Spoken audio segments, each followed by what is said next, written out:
your vote.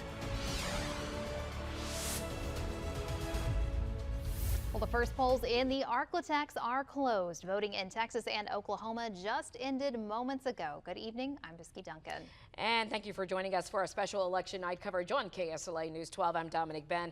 And while the polls are closing down and workers are gathering those ballots, county clerks are busy counting those early and absentee votes. And once those numbers start coming in, you can get those results on KSLA.com and our KSLA News 12 app. And right now we do want to bring in our special guest for the evening, our political analyst. Sitting next to me, Representative Tammy Phelps. Thank you for joining us. Thank you. Yes, and former state representative or state senator Ryan Gaddy. I don't know why I want to make you a representative. Okay. Former state senator Ryan Gaddy, a local attorney in our area. Thank you so much both for joining us. We've been watching the little returns that are coming in and what's leaning. We're looking at our map where Ashley Graham is with Royal Alexander over there and looking as some things are leaning, some things have been called, but we really want to look at those 7 battleground states. And the battleground state that you're keeping an eye on is Georgia, which is leaning red right now. Right. It's still early. Yeah, it's very early. There were 4 million early votes, which was 20% less than in 2020. So, you know, that's a sign we're looking at. We're looking at voter registration in Georgia, which is another sign. And if you put all that together, no one knows what's going to happen. Right, You know, it's going to be at the last minute. Now, Georgia has promised us, supposedly, on Fox and CNN that they will have all their votes counted before we go to bed. They didn't say which night we were going to bed with those votes counted, but we're hoping it's tonight. Okay. You know, our country depends on them to get it done in a timely fashion. All right. Now, one thing we do want to mention, we did hear reports that 12 polling places in Georgia have extended their time because of bomb threats. This is according to the Secretary of State, Brad Raffensperger. So if you are in line, or if they were in line, there's still time. Yeah, most of those closed down, but those 12 earlier today had to be evacuated because of those threats that were coming in to the area. So those returned. At least we will start seeing those absentee ballots come in and then trickle in the other parts of the people that were in line. Unprecedented times. Yeah. Yeah. Unprecedented times for bomb threats during the election. Yeah. So what do you think It's about that? I concerning. mean, you had not heard about that. It's very concerning. You know, again, when we talked about the boxes, the drop-off boxes going through the set of fire, I'm sure no one would, George Washington would have never imagined, you know, that we would be here today. And it's just a lot to be concerned about, but I think we do owe that to our generations to come. Let's talk about the U.S. Representative 6th Congressional District.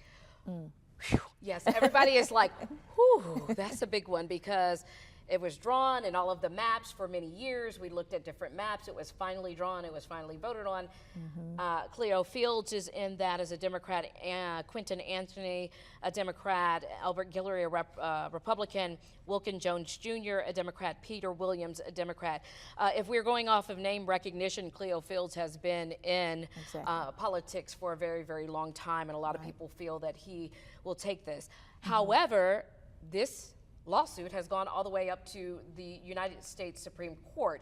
So in 2 years, if they decide that this was unconstitutional, what happens? We'll draw again. We'll draw again. The court said the court said we deserve a seat, so that's what's going to happen. And explain, it's a majority district, is that what it is? Yes, just basically based on the census and the numbers of which Louisiana has, just like other states, based on those numbers, were the numbers that we should have in Congress.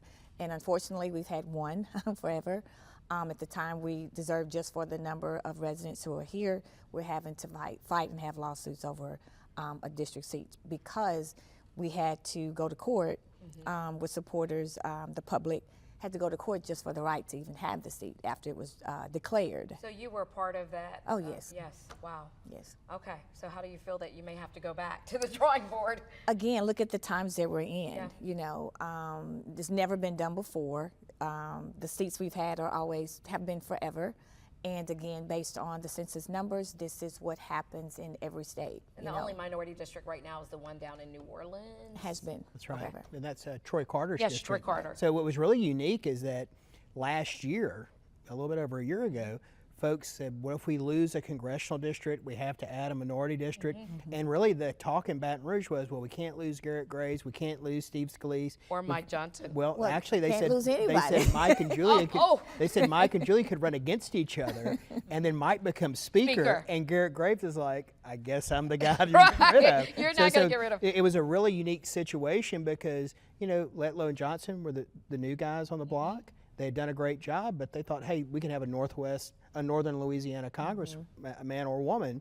And then when Mike became elevated to speaker, they said, well, now we have to redraw everything. And it was kind of haphazard, and a lot of things happened behind closed doors to make that happen. But Garrett Graves, we're losing him as a congressman, and he would bring billions to the coast.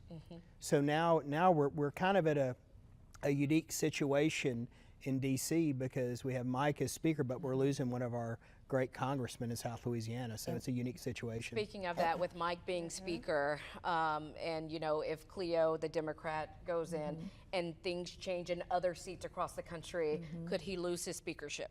Well, you know, there's about 24, 22 House seats that are up for grabs. I think about 10 are Democrat, 12 are Republican. Okay. So those are unique races that everybody's watching. Yes. And I think the get out the vote in Georgia, the get out the vote in New York, the get out the vote in Florida, we're seeing a lot of those already percolate up the way we thought they were going to happen.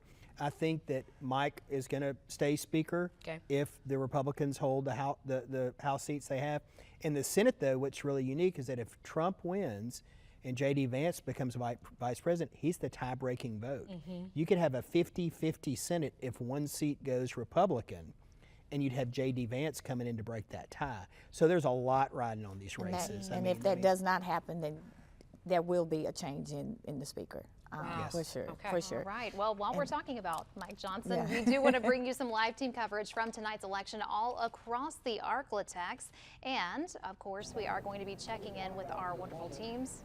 All right, Chris Demersion is following returns for us in Miller County, Arkansas. Tamer Knight will bring us the updates on what's happening in Caddo Parish. And Donna Kia is standing by at the Mike Johnson watch party, which has been bringing lots of national attention to Shreveport tonight. All right, we also have reports from Miracle Garrett, who is following the happenings at the Democratic watch party in the Shreveport area. Some of the biggest names in Louisiana's Republican Party are expected in Shreveport for House Speaker Mike Johnson's GOP watch party. And that's where we find KSLA News 12's Donna Kia tonight. So Donna, let's check in. Hey Visky, hey Dominique. Since the last time we spoke, we've seen some people trickle in and have some new people up here on the roof at the Remington Hotel in downtown Shreveport, where Speaker Johnson's watch party is taking place tonight. Now we anticipate this place to have a lot more people here just within the next hour or so. We've seen a long line of people downstairs, outside in downtown Shreveport waiting to come in. So as we know, Speaker Johnson is up for Louisiana's 4th Congressional District, which includes Shreveport, where he's from. I know we've been talking about how he's putting Shreveport in the national eye attention-wise, but he is the local representation for a lot of people in Louisiana's 4th District. So like y'all mentioned, we are expecting a lot of people in the Shreveport-Bossier area to be here tonight, watching the screens, watching the data and numbers come in to see some of the results of these different races, and we expect and hope to speak to those people as well. For now, reporting live in downtown Shreveport, Donna Kia, KSLA News 12. Thanks, Donna. Well, the Democratic Party hopes to not only take the White House, but keep their majority in the Senate and make gains in the House of Representatives. KSLA News 12's Miracle Garrett has the latest from tonight's Democratic watch party in Shreveport. We've been keeping you updated all night with your first alert election coverage. Joining me is former State Representative Barbar Norton. So please tell me, how are you feeling tonight about the election? Oh, I'm feeling wonderful. I'm feeling great. I'm feeling that the opportunity has come, and today is the day for it to validate itself. So tell me a little bit about what we're doing here tonight and what can we expect? Well, you know, tonight we're here to show support for Vice President Harris and to say to this country that we here in the city of Shreveport loves her, we believe in her, we trust her, and we know without a doubt that she's the best choice for this country. And not only that, but we are standing with her, and we're standing beside her, and we're standing wherever she needs us to stand to say that we trust you, we believe you, and we know that you can do it, and we're here to support your efforts. So guys, stay tuned. We are going to continue to give you your first election coverage all night. Reporting in Shreveport, Miracle Garrett, KSLA News 12. And right now, let's take a closer look at how the presidential numbers are shaping up with our own Ashley Graham and analyst Royal Alexander. All right, we're going to send it over to Ashley. Thank you, Bisky. Thank you, Dominique. I do want to talk about this map that we're seeing right here. So first impressions, actually. I want to get your first impressions as you're looking at the color codes right here. So far, the red states are performing as red states and the blue states are basically being blue states. I haven't seen anything really out of the norm.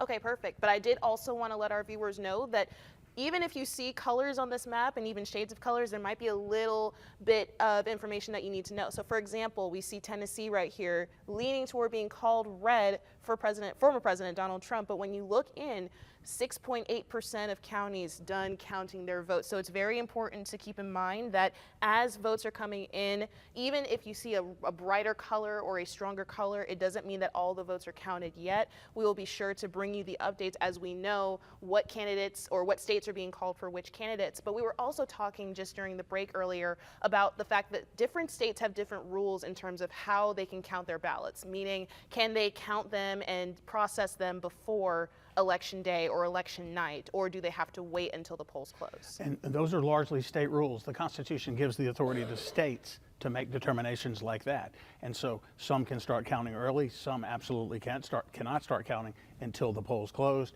which makes the rest of the country wait. If it was just that only state, then that would be fine. But now the whole United States is watching a state that is slower. So this is something that we noticed, especially in 2020. I believe it was Saturday morning after Election Day when we finally got the official call for President Joe Biden. So do you notice any changes in how states have made any changes to their rules over time? I know for a fact Pennsylvania has reformed its voting processes. I don't know about every other state, but they've had 4 years to make some tweaks if they wanted to do it.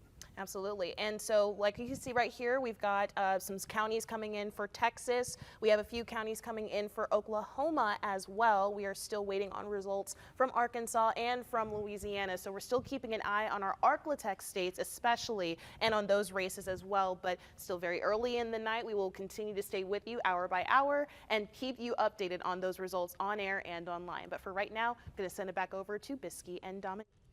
Thanks, Ashley. Well, clerks in Caddo Parish have not very much time left before those results start to come in. Tonight, we're live at the Caddo Parish Courthouse, keeping an eye on things as election workers bring in those numbers. We're going to send it over to Tamer Knight. Actually, she is live from C.E. Byrd High School. Tamer, what's happening?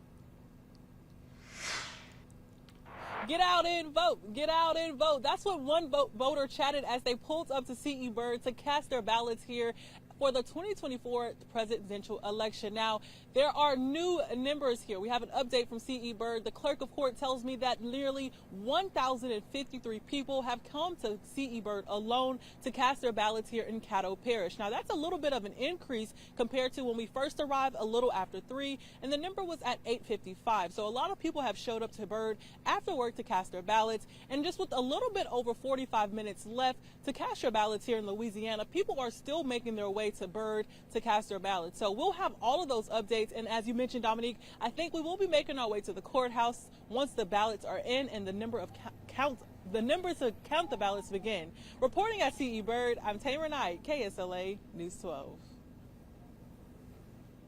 All right, if you haven't voted yet, there's still time. Polling places across the Arklatex are still open. Now, if you're in Texas or Oklahoma, not very much longer. Well, really not any longer, because polls in those states closed at 7 o'clock, and then.